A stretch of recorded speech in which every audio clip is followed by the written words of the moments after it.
Há 7 minutos. Vitkov não esperava isso em Moscou. As negociações de paz se transformaram em brasas ardentes. Putin acendeu uma nova faísca de conflito. O choque é poderoso, ele inverte o curso dos acontecimentos. Declarações que os ucranianos aplaudem.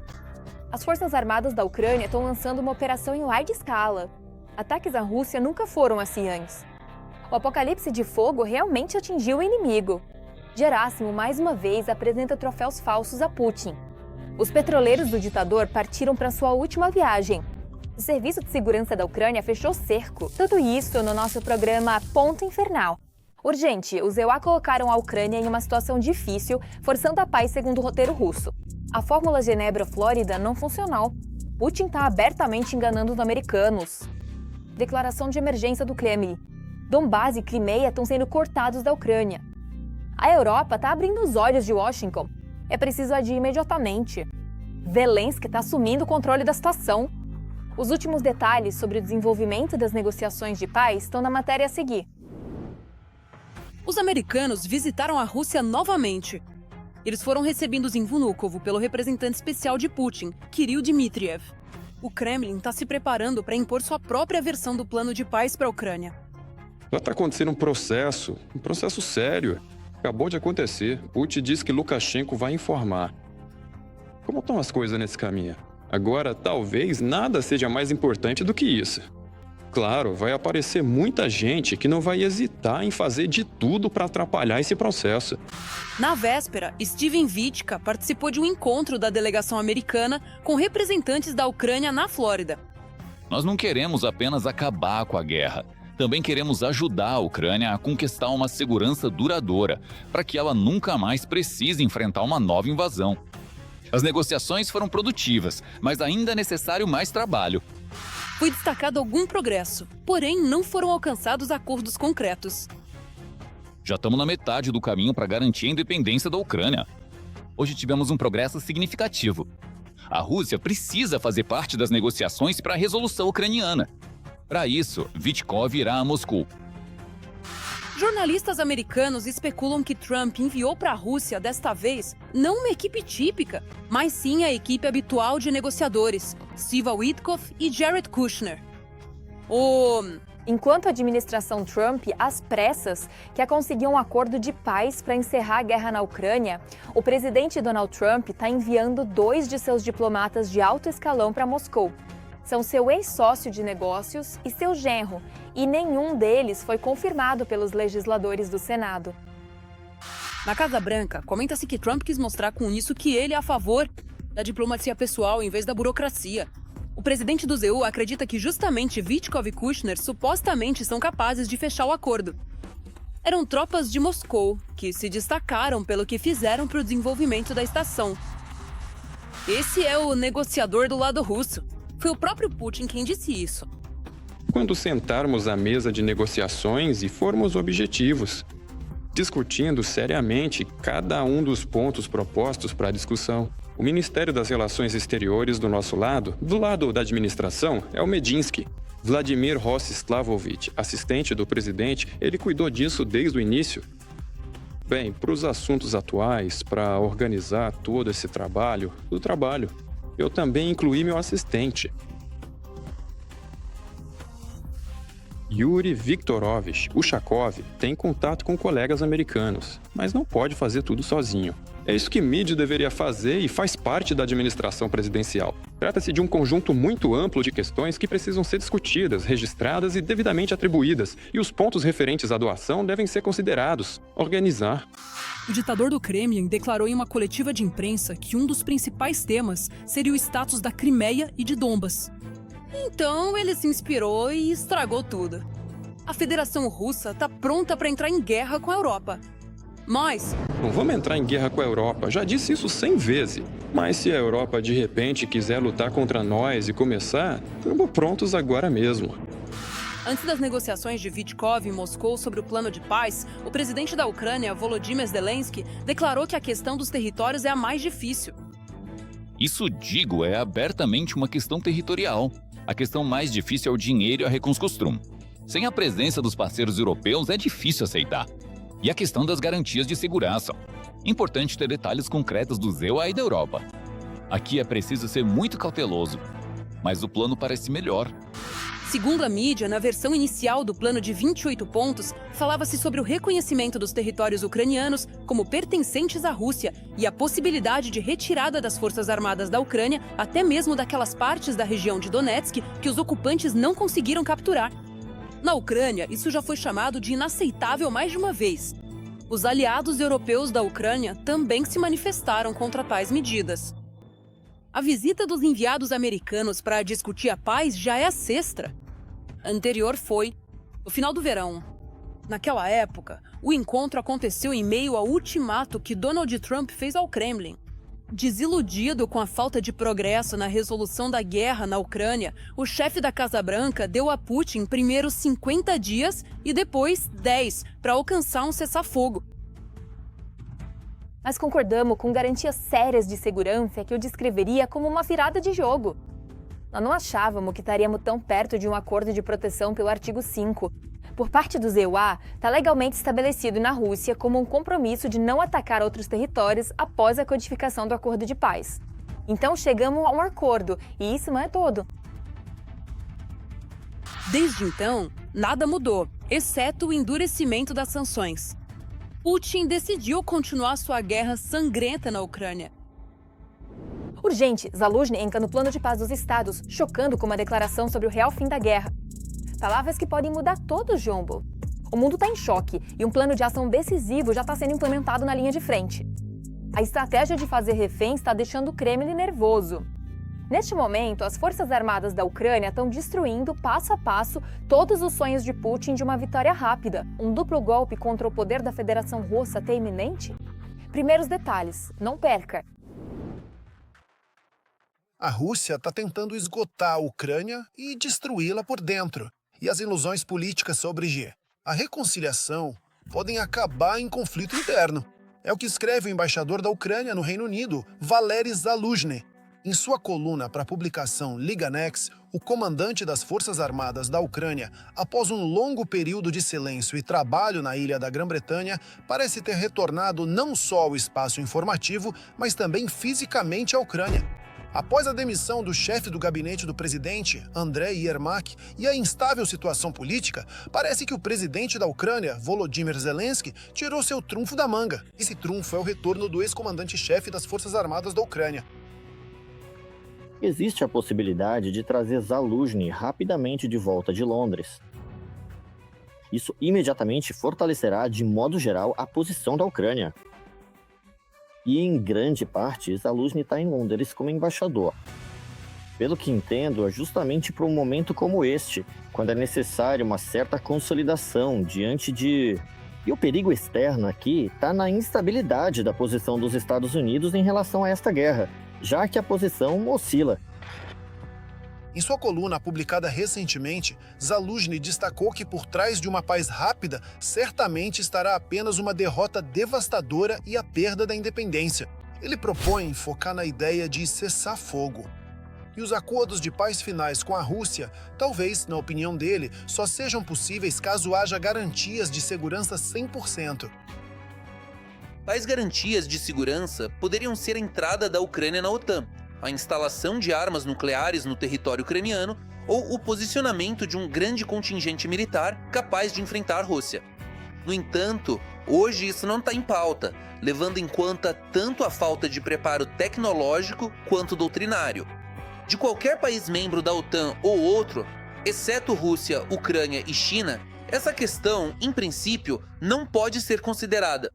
Após a Federação Russa ter falhado na conquista física da Ucrânia, o antigo comandante-em-chefe está certo de que o Kremlin se concentrou, além do componente militar, em minar a sociedade ucraniana por dentro, a chamada estratégia de desgaste. A estratégia de desgaste tem seu golpe decisivo, e se for a favor ou contra.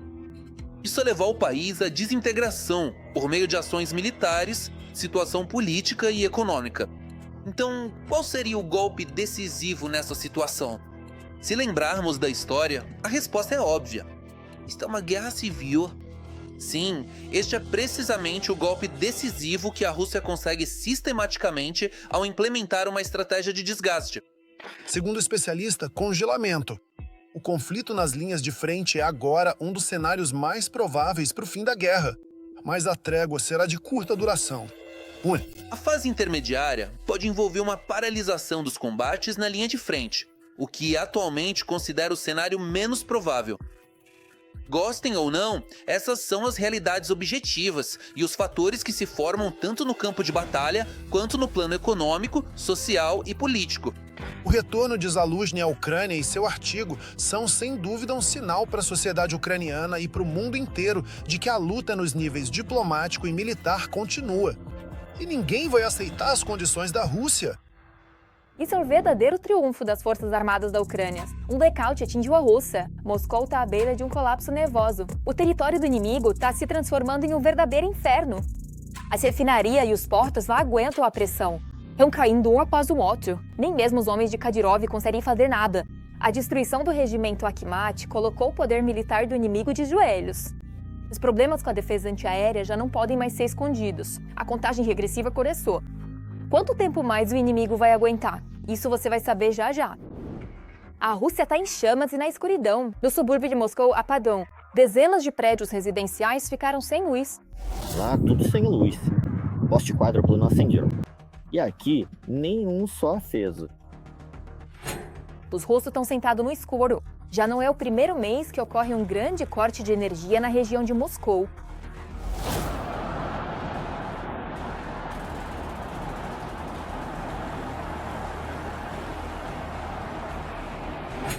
Bom, os bons drones fizeram um bom trabalho, embora as autoridades de ocupação... Claro, é absolutamente inegável. Não há como contestar a veracidade desta afirmação. Por mais que alguns tentem, podem até tentar negar isso, mas a realidade dos fatos permanece inalterada e irrefutável. Qualquer tentativa de refutar o que é evidente será em vão, pois a verdade prevalece. Portanto, sim, neguem isso se puderem, mas a verdade é clara e inquestionável para todos que a observam com honestidade e discernimento. Não aconteceu isso em 2022 a 2023, em 2024 também não. E agora já é um bom dia no Krai de Kavalar. Moradores locais relatam explosões em Tuapse. O ataque pode ter atingido a refinaria de petróleo de Ilsk, assim como um dos portos locais.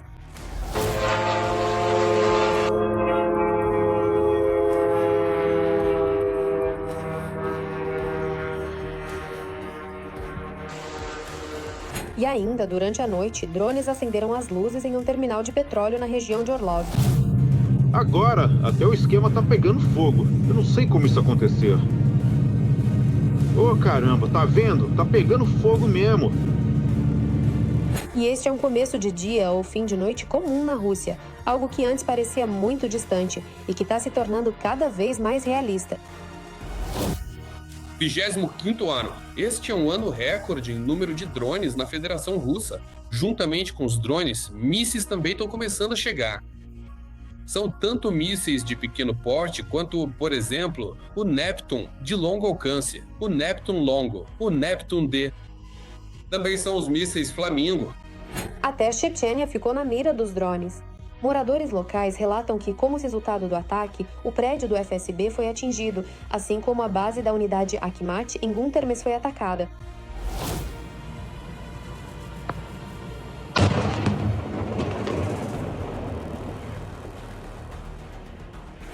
Esse é um certo elemento, um elemento de força, que desempenha seu papel e ocupa seu lugar na hierarquia russa. E, aliás, não é o último lugar. Aniquilação, redução, destruição. Isso é muito importante para essa direção. Vamos encontrar todos e cada um. E essa é uma mensagem muito importante para que todo Kadyrivets que veio para a Ucrânia entenda que, de um jeito ou de outro, ele será encontrado. Vamos encontrar os generais russos, eliminar, explodir. Um Kadyrivets comum, a gente simplesmente vai espalhar pela parede com mais um drone. E ainda vai mandar para ele um pacote do correio com um pedaço de bacon. Lembrando que, na noite do dia 25 de novembro, a Ucrânia atacou a fábrica de reparos de aviões que leva o nome de Bariev em Taganrog, que pode modernizar e fazer manutenção nos Tu-95MS. Assim, os ocupantes perderam a possibilidade de continuar usando essa aviação. Como resultado do ataque, 2 aviões, o A-60 e o A-100L, foram destruídos. Como resultado direto e devastador do ataque inimigo, 2 aviões militares de grande porte, especificamente o A-60 e o A-100LL, foram completamente destruídos e inutilizados. No entanto, é crucial notar que este último, o A-100LL, nunca chegou a um estado verdadeiramente operacional e plenamente funcional. A destruição irreparável deste avião, na verdade, coloca um ponto final definitivo e incontestável em todo o ambicioso programa de aviação, mais precisamente o programa de aviação a laser da poderosa Federação Russa, encerrando-o de forma abrupta e permanente. Hoje em dia, na Rússia, simplesmente com a destruição do avião, a perda do A-100LL significa que não há mais possibilidade de continuar essas etapas experimentais para criar algo novo. Embora, para ser sincero, o A-100, que é a nova geração do A-50, já estava tecnicamente e tecnologicamente defasado em comparação com os análogos ocidentais. Isso é... Drones chegam atingindo alvos militares na Rússia. A defesa russa, após cada ataque, relata que a maioria dos drones foi abatida. Após todos os alvos foram eliminados, surgem vídeos de incêndios nos canais russos do Telegram. A defesa antiaérea falha. A Rússia sempre teve problemas com a defesa aérea. Nem mesmo na União Soviética o espaço aéreo era totalmente protegido. O espaço aéreo protegida. Nunca houve muito mais possibilidades nesse aspecto na URSS. Por isso, a Rússia herdou um território enorme, um grande espaço aéreo com uma grande quantidade de pontos cegos, buracos, pelos quais, claro, projéteis podem passar. As Forças Armadas da Ucrânia já aproximaram o blackout na parte sul da Rússia, então a capital de Putin também pode em breve mergulhar na completa escuridão. A tomada de Pokrovsk em caráter de emergência. Os russos clamam por sucessos. Gerasimov está correndo para o tapete vermelho de Putin? Começou. A propaganda deles voltou ativa. O ditador delira com grandes conquistas na Ucrânia. Declarações pelas quais as forças armadas da Ucrânia estão prontas para se vingar até o último russo. O inferno da linha de frente está pegando fogo. Nossos defensores permanecem firmes. Os ocupantes estão a um passo da fuga. Batalhas que dão arrepios. Então, no que resultaram as mentiras do ditador e de seus capangas para os mercenários russos? Na linha de frente, não perca o que vem a seguir. Na véspera da visita do enviado especial do presidente dos Estados, Donald Trump, Steve Witkoff, o ditador do Kremlin, Putin, supostamente visitou no primeiro dia do inverno, um dos postos de comando do exército russo. Mas ele anunciou sua intenção de criar uma zona de segurança ao longo da fronteira com a Ucrânia, sob a responsabilidade regional do grupo. Norte, as cidades de Pokrovsk, Komsomolsk e Krasnogvardeysk, localizadas nesta região, são elas idênticas ou apresentam diferenças significativas entre si? Não, para eles tanto faz. Disseram para Witkoff que agora vamos tomar Pokrovsk com Kansk. Na reunião com a delegação americana, nossos militares vieram e disseram: aqui está o mapa, olhem, aqui é Pokrovsk, aqui é Kupiansk, nada disso, mentiram para vocês. Ele chega a Moscou, Putin lhe diz: desculpe cara, não Kupiansk, mas Vovchansk, mas eles o levaram. O chefe de Estado-Maior do Exército de Ocupação, Valery Gerasimov, informou Putin sobre a suposta libertação da cidade, Krasnoyarsk. É assim que os russos chamam Pokrovsk e Volchansk, na região ucraniana de Kharkiv. Essa informação já foi negada pelo lado ucraniano. Podemos dizer que Putin quer mostrar uma vitória passageira, que na verdade não existe, porque ele mentiu sobre o fato de as tropas russas terem tomado Pokrovsk. Ele mente o tempo todo sobre Kupiansk, onde a situação está se desenrolando desfavoravelmente para o exército russo. Isso precisa ser especialmente destacado. Por que ele declarou sobre Pokrovsk? Pokrovsk, porque lá aconteceu mais uma encenação com bandeira. Sob a cobertura da neblina, as tropas russas colocaram sua bandeira lá, tiraram fotos e postaram nas redes sociais. Bem, de modo geral, isso chegou aos superiores e deu motivo para Putin declarar que Pokrovsk havia sido tomado. Depois, claro, a bandeira foi retirada, mas, como se diz, a informação já tinha se espalhado. Os ocupantes declararam um ataque na região de Dnipropetrovsk e retomaram Gulyaipole. O inimigo, em resposta ao nosso reforço no norte, está trazendo reservas adicionais. Obviamente, Essas brigadas que eles estão trazendo agora são aquelas que deveriam entrar na segunda linha para desenvolver o sucesso. Ou seja, eles não têm reservas infinitas. Segundo informações do Deep State, o exército russo avançou em Pokrovsk e perto de Mirnograd. Também houve uma ruptura em Stepnohirsk, na direção de Zaporizhia.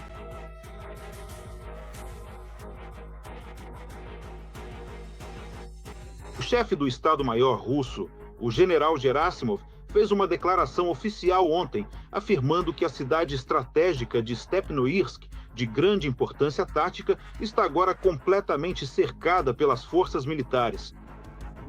Ao retornar ao Kremlin, Putin fez questão de realizar mais uma reunião com o governador da região de Kursk. Eles conversaram sobre os deslocados das regiões fronteiriças de Kursk. Esse tipo de desinformação, sem dúvida, pode estar ligado à visita de Witov. Claro, isso vai ser colocado nos ouvidos dele. Tenho muito receio de que isto chegue a Washington e se transforme em mais uma rodada de pressão sobre a Ucrânia. Eles poderiam ter perdido Donbas mais cedo sem isso, porque Putin se escondeu atrás das aspas. Eu coloquei Kupiansk entre aspas, e vocês vão continuar perdendo território. Então aceitem as condições do acordo de paz que estão sendo oferecidas, porque depois vai ser pior. Não. Apesar da calmaria no espaço informativo, os combates físicos continuam na direção de Sumy. A escala do confronto ali é menor, porque os russos transferiram suas forças principais para as mesmas brigadas de fuzileiros navais. Eles precisam das unidades mais avançadas perto de Pokrovsk e na direção de Konstantinovsk, mas fomos obrigados a reduzir o tamanho de nossas forças. Em Kherson, o exército russo, que anteriormente havia lutado contra a população civil. Lá, os ocupantes caçam cada pessoa desarmada e incapaz de fugir de um drone ou de um cab. A frota sombria da Rússia finalmente chegou a seu destino. Na verdade, Putin ainda não foi informado sobre isso. Os petroleiros estão indo para o fundo do mar. Ataques contra os gigantes do mar ao vivo. O Serviço de Segurança da Ucrânia invadiu com força e transformou o mar em uma armadilha para os russos. A Turquia está nervosa. Algo grande começou perto de sua costa. Isso você precisa ver. Finalmente, Moscou recebeu o que merecia. O Kremlin está perdendo suas últimas alavancas financeiras. Os primeiros detalhes sobre isso na matéria a seguir. Parece que, no Mar Negro, os navios russos definitivamente deixaram de estar seguros. Mais um petroleiro da chamada Frota Sombria Heavy foi atacado a 80 milhas da costa da Turquia. O Mid-Volga 2 estava em um voo da Rússia para a Geórgia. Havia 13 tripulantes a bordo. Ankara afirma que ninguém ficou ferido. Segundo o Ministério dos Transportes da Turquia, apesar de danificado, o Mid-Volga 2 continua navegando em direção a Sinop e não precisa de ajuda. O petroleiro Mid-Volga 2 informou que foi atacado a 80 milhas da nossa costa, seguindo da Rússia para a Geórgia com uma carga de óleo de girassol. Ministério dos Transportes e Infraestrutura da Turquia. Construído em 2014, o Mid-Volga 2, de 140 metros, navega sobre bandeira russa e pertence à Companhia de Navegação do Médio Volga. Sua rota Rússia-Geórgia é uma rota típica para o transporte de produtos agrícolas e derivados a petróleo. Portanto, esse tipo de embarcação automaticamente entra na zona de atenção tanto por parte da Ucrânia quanto de órgãos internacionais que monitoram possíveis esquemas para burlar sanções sobre o petróleo. Esse ataque se tornou mais um elo em uma série explosiva para a frota sombria russa. Recentemente, do outro lado do Atlântico, perto de Dakar, no Senegal, o petroleiro Mersin, carregado com diesel, foi alvo de 4 explosões externas. Sabe-se que, em agosto deste ano, a embarcação visitou o porto russo de Tamanin e, anteriormente, entrou várias vezes no porto de Novorossiysk. Antes disso, outros 2 petroleiros russos sob sanção, o Keiro e o Virat, foram atingidos no Mar Negro por drones marítimos, no âmbito de uma operação conjunta do Serviço de Segurança e da Marinha da Ucrânia. O Serviço de Segurança da Ucrânia continua a tomar medidas ativas para reduzir as capacidades financeiras da Rússia de conduzir a guerra contra a Ucrânia. Drones marítimos Sea Baby desativaram embarcações que poderiam transportar petróleo, quase 70 milhões, e ajudavam o Kremlin a contornar sanções internacionais, destacaram fontes do Serviço de Segurança da Ucrânia. Esses navios também fazem parte da chamada Frota Sombria do agressor Ucrânia, que era usada para burlar sanções internacionais. Segundo fontes ucranianas, ambos os petroleiros sofreram danos críticos e estão praticamente fora de operação. Essa é a tática do Mossad. Afundaram uns, outros pensam 150 vezes antes. É assim que tem que ser. Eu garanto para vocês, enquanto isso não acontecer no Mar Báltico, ninguém lá na Europa vai se mexer. Acho que seria muito apropriado fazer isso, por exemplo, perto das águas territoriais da Polônia e dos países bálticos. Essas pessoas com certeza não vão notar nada, só vão fechar os olhos e dizer: alguém passou por aqui? Não, a gente não viu, não sabe de nada. E por aí vai. É assim que tem que ser. O ideal seria afundar em todo lugar se houver essas possibilidades técnicas.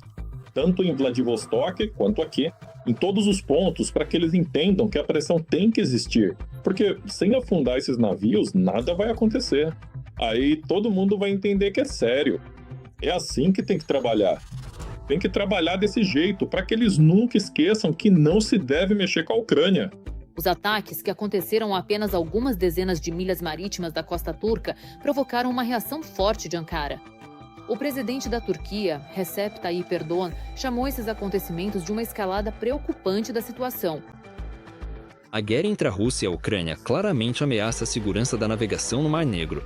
Na sexta-feira, em nossa zona econômica exclusiva, houve uma escalada preocupante da situação, quando navios mercantes foram atacados. Em particular, de forma alguma podemos justificar esses ataques, que ameaçam a segurança da navegação, a vida e o meio ambiente em nossa zona exclusiva. Como podemos ver, a frota paralela russa não tem outro lugar onde se sentir confortável, seguro. Os ataques com drones navais ucranianos, assim como os ataques de grande repercussão contra petroleiros, demonstram que o Kremlin está perdendo sua liberdade de manobra no mar. E todos os navios-tanques são destruídos ou inutilizados. Isso não é apenas um golpe financeiro para Moscou, mas também um golpe sério no ego do czar russo. Mas isso ainda não é tudo. Paralelamente, Kiev está atacando a retaguarda da mãe Rússia. As Forças Armadas da Ucrânia, em novembro, atacaram refinarias russas pelo menos 14 vezes usando drones. Segundo a Bloomberg, este é o número recorde de ataques à infraestrutura petrolífera estratégica da Federação Russa durante toda a guerra em grande escala. É tudo que tenho por agora. Eu tava com você, Darina Gutskalo. Mais notícias terríveis na nossa próxima edição. E enquanto isso, não se esquece de se inscrever e deixar seu like. Até a próxima!